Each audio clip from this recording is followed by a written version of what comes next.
Good afternoon. और अभी सुबह का टाइम नहीं, गुड आफ्टरनून इसलिए मैं बोल रही हूँ कि 1 बज गया है। थोड़ी देर पहले ही मैं उठी हूँ, क्योंकि जब रोज़ा सब रखते हैं तो फिर सुबह तो कुछ बनना होता नहीं है। और रात 1:30 बजे मेरा काम कंप्लीट हो गया था, हलवा वगैरह बना ली थी। और रात भर मैं जागती रह गई। आधे रात के बाद मतलब मैं सोई हूँ, पता नहीं सुबह या कितने बजे सोई हूँ याद नहीं है, क्योंकि तबीयत इतनी ज़्यादा ख़राब हो गई, गला जाम होने लगा, फीवर आ गया। तो खैर तबीयत बहुत ज़्यादा मेरी ख़राब हो गई है, वोमिट भी नहीं रुक रहा है। तो उठी हूँ मैं, तो बाकी काम तो अम्मी जो था बर्तन वगैरह थोड़ा धुल दी थी। मैं उठी हूँ तो मसाला पीस ली हूँ, क्योंकि लाइन का इशू हो जाता है। यहाँ शौहर जी मटन का गोश्त ला के रखे हुए, तो अम्मी सबको अच्छे से वॉश करके ये सब करके रखती हैं जो शाम में बनेगा। और प्याज वगैरह सब छील के पूरा साफ़ करके अम्मी रखी हुई है। उसके बाद मैं दाल पीसी हूँ, दूध को बॉयल कर दी हूँ। दाल का पकौड़ा बनेगा, क्योंकि बाज़ार का अम्मी को मना है, क्योंकि वो लोग खेसारी के दाल का बनाते हैं, हम लोग चने के दाल का बनाते हैं। तो दांत वाले डॉक्टर बाहर का सामान खाने के लिए मना किया है, ये खेसारी वगैरह का। तो घर में ही बनेगा, प्याज का पकौड़ा बन जाएगा और आलू का चप बन जाएगा। यहाँ मैं चना चढ़ा दी हूँ, 2-3 सीटी लगेगा, इसको उतार दूँगी। बाकी जो काम है उसके बाद सबसे पहले ना 2 या 2:30 बजे 2 पलरों वाली रोटी बनेगी। 2 hours later.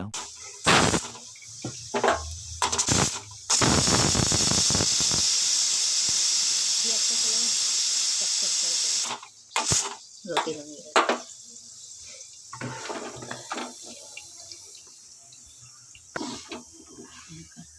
ये देखो गाइस, ये 2 पलरों वाली रोटी।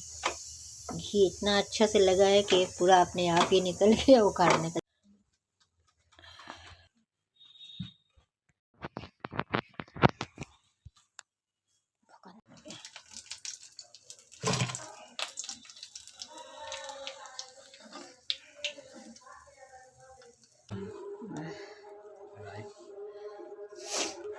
इसमें राइट हो जाएगा। 4 hours later. हाँ, इफ्तार हो चुका है, मतलब मैं रोज़ा नहीं थी फिर भी मैं खाती हूँ, ऐसा नहीं है। तो यहाँ पुलाव बन गया है, मटन का गोश्त, और सबसे पहले प्याज भी हो चुका है। सबसे पहले हम लोग गरीब के लिए निकाल देते हैं। तो यहाँ पर है एक बहुत गरीब है, तो उसके लिए पहले निकाल देते हैं। चावल, गोश्त और रोटी, हलवा ये सब करके भेज देते हैं। फिर उसके बाद बच्चे सबको जब खाना होगा खाएंगे। और यहाँ मैं अपना चॉकलेट भी फ्रिज से निकाल ली हूँ, ये देखो मैं बच्चे को, अयान को भी दे दी हूँ, हम लोग भी अभी खाएंगे। देखती हूँ कैसा टेस्ट है इसका। चलिए जी, खाना निकाल लेते हैं। उसके बाद मैं कपड़ा चेंज करूँगी और थोड़ा जा रही हूँ, देखती हूँ।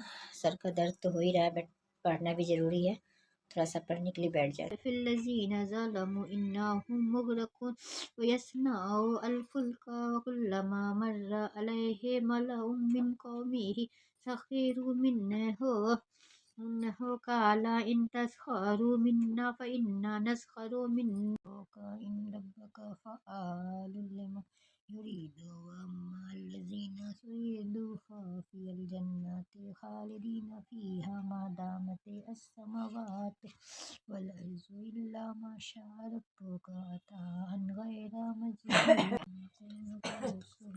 मिन बादिल मौति लयक़ूलन्ना अल्लज़ीना कफ़रू इन। The next day. Guys, good evening. अभी असर का अज़ान हो गया और मेरी तबीयत इतनी ज़्यादा ख़राब है, हिम्मत नहीं हो रहा है मेरे उठने का। चना वना बना दी थी, दाल पीस दी थी, सब कर दी। उसके बाद फिर मेरी तबीयत ख़राब हो गई, उल्टी, सर में दर्द इतना है ना कि मेरे सर का दर्द नहीं जा रहा है। दवा पे दवा खा रही हूँ, बट सर का दर्द नहीं जा रहा है। बहुत ज़्यादा सर में दर्द, एकदम सर लग रहा है फट रहा है मेरा। अभी अम्मी अकेले ही कर रही है काम, हिम्मत नहीं हो रहा है मेरा उठने का, लेकिन फिर भी जा रही हूँ। फ्रूट्स वगैरह काट दे रही हूँ, देखती हूँ, थोड़ा हाथ बटा देती हूँ अम्मी का। ऐसे तो मैं सब कर दी थी, दाल भी पिसा हुआ था, चना भी तैयार करके ही मैं आकर लेट गई हूँ। मुँह भी मेरा एकदम सूजा हुआ लग रहा है। अभी शौहर जी गए नमाज़ पढ़ने, बच्चे सब भी नमाज़ पढ़ने गए। फ़िलहाल देख लेती हूँ, फ्रूट्स वगैरह काट देती हूँ, क्योंकि इस वक्त से टाइम नहीं बचता है रोज़ा खोलने का। आज शब बारात का दूसरा दिन है।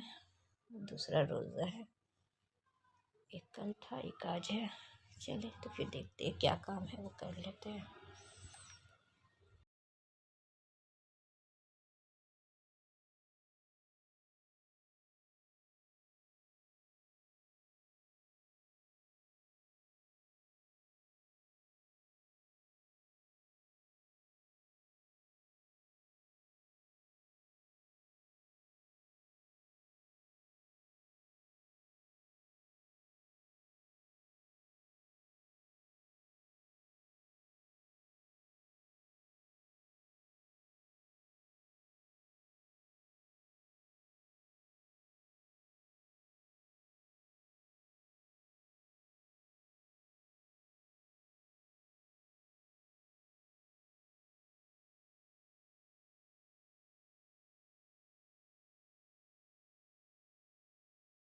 A few moments later.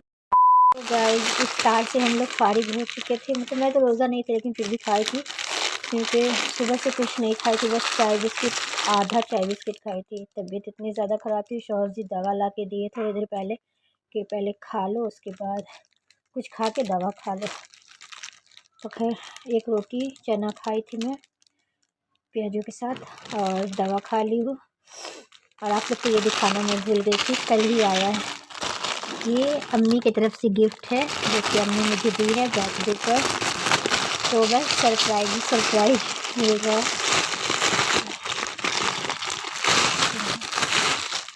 बेटा भी मुझे नहीं बताया और केक ले आया, वो सरप्राइज़ दिया, केक दिया मुझे। और ये प्यारा सा क्यूट सा पर्स अम्मी मुझे गिफ्ट की, ये भी मेरे बेटा से ही ऑर्डर करवाई थी, मुझे कुछ पता नहीं था, ऑनलाइन का ही है। इसमें कुछ लिखा हुआ है, आप लोग बताओ कैसा है। बहुत ही प्रीटी प्यारा सा पर्स है और इसको खोलने का अच्छा खासा स्पेस है इसमें। देखिए इसमें ना ये हुक लगा हुआ है, अच्छा है, बहुत कंफर्टेबल भी है और इतना लाइट है ना, एकदम हल्का सा। गाइस बहुत ही प्रीटी है। और यहाँ देखो गाइस मैं स्कार्फ को इस तरह से वेयर की हूँ, इतना सर में दर्द है ना कि मैं इस तरह बांध ली हूँ, बहुत ज़्यादा सर में दर्द है। शॉल भी हो रही है, गर्म कुर्ती भी, फिर भी ठंड लग रही है। सो गाइस आई होप कि आपको ये व्लॉग पसंद आया हो। पसंद आया तो लाइक कीजिए, शेयर कीजिए एंड सब्सक्राइब कीजिए। ये गिफ्ट आपको कैसा लगा ज़रूर बताइएगा। मुझे तो बहुत खूबसूरत प्यारा सा गिफ्ट लगा, थैंक यू अम्मी। तो एक मैंने उन्हें पहले भी कहा था, वो पूछी थी क्या लोगी, मैं मना की थी कि नहीं कुछ भी नहीं, तो बोली कि नहीं कुछ तो देंगे, लेकिन नहीं बताई थी कि ऑर्डर कर दी, नहीं तो मना कर देते। तो ऐसा नहीं है, हम अच्छा नहीं लगता है लेने में, क्योंकि अब तो अब्बू नहीं है। लेकिन हाँ वो कहती हैं कि अब्बू नहीं तो क्या हुआ, मामू तो उनको पैसा भेजते हैं, तो बॉम्बे वाले मामू जो हैं तो उनको पॉकेट खर्च भेजते हैं वहाँ से हर महीने, तो अपने ही पैसे से मुझे गिफ्ट किया है। सो मेरे लिए बहुत ज़्यादा कीमती है ये सब, छोटी छोटी खुशियाँ मिल जाती है ना, बहुत ज़्यादा दिल खुश हो जाता है। सो बस अल्लाह पाक सभी बच्चों के सर पे माँ बाप का साया बनाए रखे, आमीन सुम्मा आमीन। आप सब मेरी अम्मी के लिए भी दुआ कीजिएगा, उनका दांत जो भी बचा हुआ है, 3 दांत अभी उखड़ना है, अच्छे से निकल जाए, तकलीफ़ ज़्यादा ना हो और मेरी भी तबीयत ठीक हो जाए। कल अम्मी को लेकर वापस जाना है डॉक्टर के पास। वो 5 दिन पे बुलाए थे, बट शब बारात था 2 दिन, शब बारात था, रोज़ा था, तो कैसे जाते। हो सकता है कल जाएंगे, पता नहीं, मेरी तबीयत ठीक रही तभी तो जा पाएंगे। एकदम ताकत ही नहीं है मुझे, चलने का भी थोड़ा मन नहीं हो रहा है। सो गाइस ये व्लॉग का मैं एंड यहीं पे करती हूँ। इंशाल्लाह ज़िंदगी जान रही तो नेक्स्ट व्लॉग में मुलाकात होगी। जब तक के लिए तब तक के लिए दीजिए इजाज़त। अल्लाह हाफ़िज़, खुदा हाफ़िज़, bye, love you, take care.